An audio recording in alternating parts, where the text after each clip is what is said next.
I chose this tattoo because growing up in a big family, I'm one of 5 children and there's 7 of us in total, and we lived in a really small house, and growing up pets was just never an option. Like stuff like hamsters and stuff like that was fine, but just never got a dog or anything. And on my 18th birthday, my mum said to me to come downstairs. There was a surprise at the bottom of the stairs for me, and he was just sitting there. And I remember just crying my eyes out and knowing that I'd had this thing for you know, the rest of his life, and growing up with him. Just fell in love. He's 9 years old now in June, and I wanted to get a portrait of his face tattooed on my leg so I know that I have him forever. And at the end, even when he comes to the end of his life and his days, I know that I have him on me for the rest of my life. I've got like my mum and dad's names tattooed on me. I've got the lipstick print of my sister, my older sister, and she's got mine on hers. So yeah, there's a lot of meanings in some of them. I've got drawings that my brothers and sisters have tattooed on me. So, and it's just an amazing thing to think that this is going to be on my skin for the rest of my life, like irregardless of how they change over time and they age with our skin and stuff like that. It's always going to be something that I know, even at 75 or something like that, I can look back and know that, you know, this tattoo once meant this and whatever. And the next tattoo that I'm thinking of getting done, my nan passed away when I was 10, and I actually found a birthday card that she'd written to me from when I was 2 years old, and now 26. And at the bottom of it just said, "Love, Big Nan," which is what we used to call her because she was my nan's mum. So I'm going to get her writing tattooed like on my leg, so then it'll be a part of all the tattoos that I have. So the reason I decided to get this tattoo was a tribute to my dad, because when I was growing up he had a tattoo by a famous tattooist called George Burchett. It was of a dragon, and it was the thing that really, ever since I can remember, I wanted a tattoo. But when he passed a couple of years ago, I wanted a tribute design myself. So I asked Lal Hardy if he could find the original flash piece of the tattoo, and he managed to find it. So after a discussion and everything, we decided to do it on the back of my leg, because I ain't got a lot of room left, but it means a lot because it's like my dad's with me, because I've got this original tattoo and the design is over 100 years old.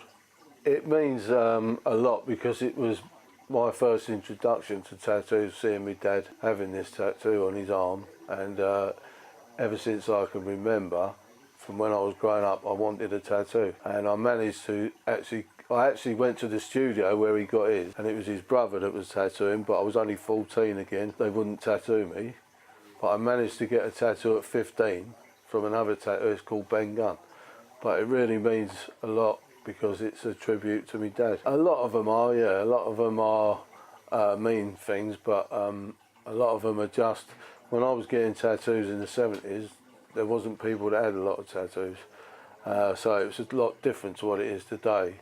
So the designs were limited. You just picked one off the wall when you went in there. So, you know, but ones like I had mum and dad done when I was younger and things like that. But yeah, it has changed a lot since I started getting tattoos.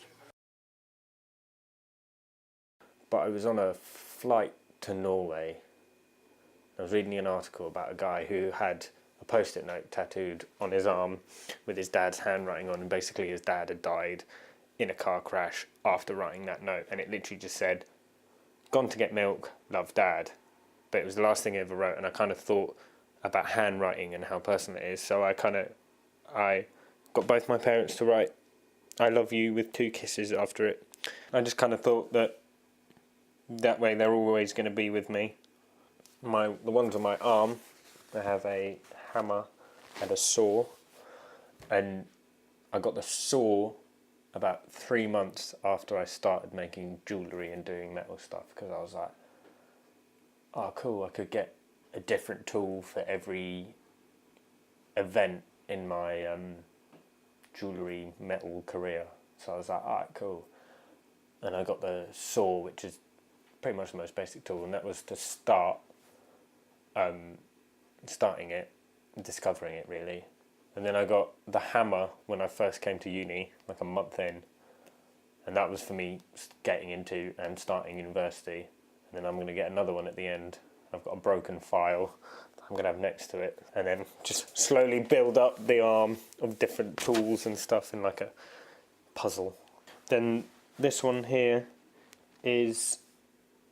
When I first started making jewellery, I converted me and my brother Danny's childhood den. So we've got pigsties outside the house, and one of them leads into the one next door, and they're fairly big. They were the biggest of the pigsties. And so as kids, we had all our like just stuff for playing outside, and it was our little den outside the house. And so I discovered jewellery, and then the next week we had half term. So I kitted out the workshop, I built the tables, my granddad helped me do all the lighting and the electrics, so I learnt a bit about doing electrics and things whilst doing it, rewired a couple of plugs, learnt some more about building stuff, set an old anvil we had, bought a blowtorch, did everything, had a little bench, and then literally for the last year I was in Jersey. It was complete bliss in there. Because you can't hear anything, there's no Wi-Fi, there's no nothing, just me, Radio 4 and my work, and it was great. And so I'm on my 21st in November, and Daisy decided that, because I had mentioned talking about getting the floor plan of the workshop done when on one of our first dates, I was like, oh yeah, I want to get another tattoo, yada yada yada, and then so she paid for me to get it for my 21st. So there's that as well. I have the one on my chest here, which is a Viking symbol for Visiga, which is guidance and immortality. My godmother was Norwegian, and she had a big influence on like my interest in history, and really I got it because even though I'm not doing that now, I'm not doing history, actually it's still very important to me and I really enjoy it. So, and now it's just kind of a memory of that and my interest in it. So I've got another one underneath that, which is from my favourite series of books, which is Word Bid Full of Red, and it means fate is inexorable, and it comes from Bernard Cornwell's series, and they start with the book The Last Kingdom that the BBC did a version of, but I read all the books when I was quite young, absolutely loved them, and so I got the little like saying from it tattooed there, because it's something I try and live by as well, like kind of like a bit of a motto that I try and remind myself of, that it's all going to be fine, it's just happening exactly as it's meant to. I never met my granddad, and my gran always wears these gold square earrings. They're her favourite earrings, but he got them for her on their first wedding anniversary. I think it's kind of a way of recording. I think because they're going to be with me forever, I can record important things with them, to me.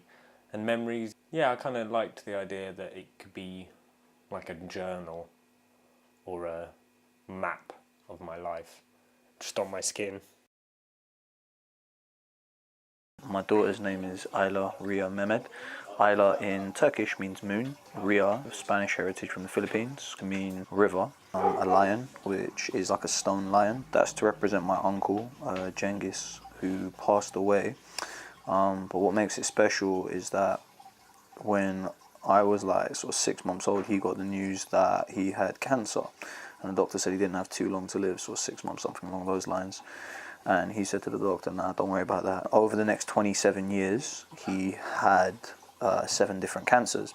And when my daughter was 6 months old, that is when my uncle passed away. And there's a lot of love in there. I always really liked tattoos, but I think a tattoo is something that is going to be with you forever, and I'm never going to be one of these people that wants to start doing cover-ups and this, that, and the other. So for me, a tattoo has to be something that symbolises something that you want forever. And I think that if you are going to get a tattoo, my concept on it is make sure you pick something that's really meaningful to you, and something that when you look back on when you're old and grey, it's going to mean as much to you as it did when you were sort of getting it done. But yeah, I think some of the work that people do with tattoos is amazing. I think as long as the person who's had the tattoo knows what the real meaning of it is for them, I think that's what's most important.